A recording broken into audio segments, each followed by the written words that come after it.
小家庭种菜是一种爱好，也是一种休闲，除非你有大把的时间去照看它们。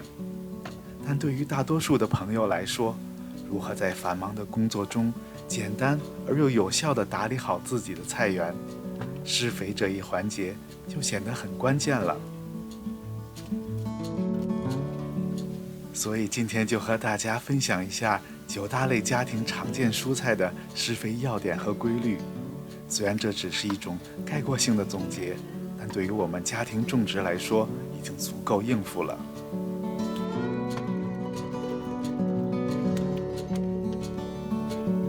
第一类就是我最爱种植的茄果类蔬菜，它们包括番茄、青椒、茄子等。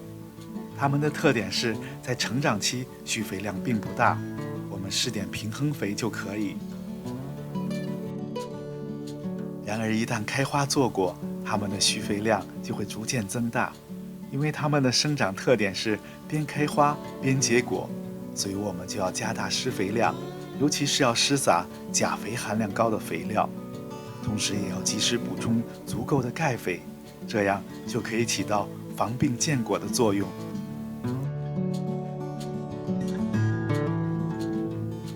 瓜类蔬菜包括黄瓜、苦瓜、佛手瓜、西葫芦和冬瓜等。这类蔬菜的特点是枝条一边不断的伸展，一边不断的开花结果，所以也是需肥量不断加大的品种。它们普遍喜湿又怕涝，喜肥又不耐肥，所以我们要薄肥勤湿，见湿见干。结果期要以磷钾肥标号高的肥料为主。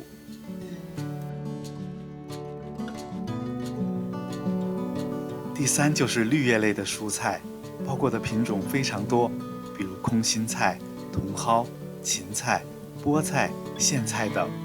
它们的特点是根系浅，吸收肥料的能力也弱，所以更适合以浇灌肥水的方式。这类蔬菜的需肥量也很大，因为我们主要是采食绿叶和嫩茎，所以它们也是喜氮和钾肥的作物，而不需要太多的磷肥。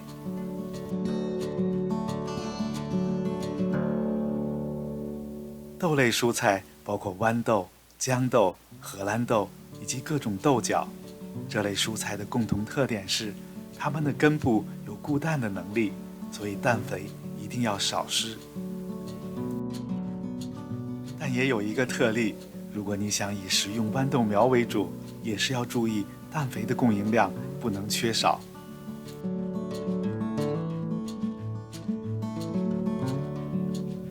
葱蒜类蔬菜包括大葱、大蒜、洋葱和韭菜等，它们都是比较耐肥的蔬菜，提供丰富的有机底肥，对它们来说显得非常的重要。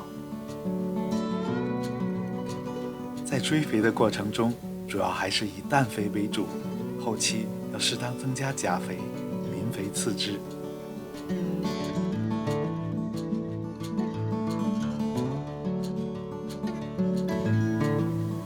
薯芋类的蔬菜包括马铃薯、红薯、生姜等，我们主要以食用它们的根茎为主，所以氮肥的用量不能过大，以免徒长枝叶。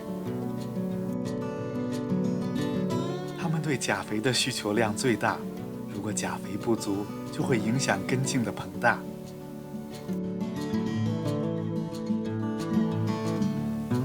结球甘蓝类蔬菜包括西兰花、花椰菜以及各种结球的卷心菜。这类蔬菜的共同特点是，结球前的需肥量并不大，结球后就会猛增，所以我们的施肥量一定要跟上，不然它们会长不大。施肥主要以平衡肥为主，种植它们的菜地最好要轮作，不然第2年会影响收成。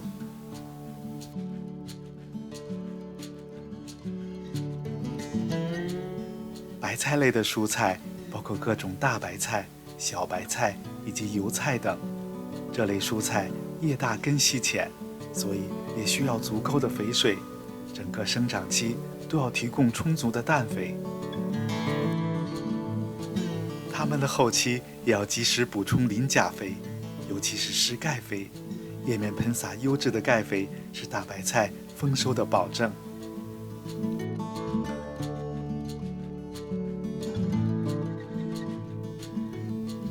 最后一类就是根菜类的蔬菜，主要是胡萝卜和各种萝卜。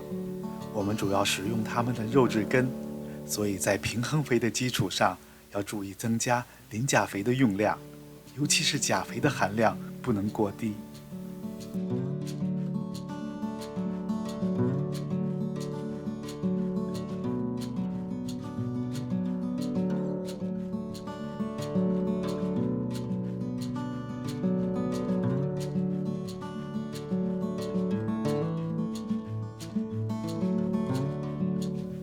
至于种菜中的微量元素的补充，小家庭种菜可能无法做到如此细致。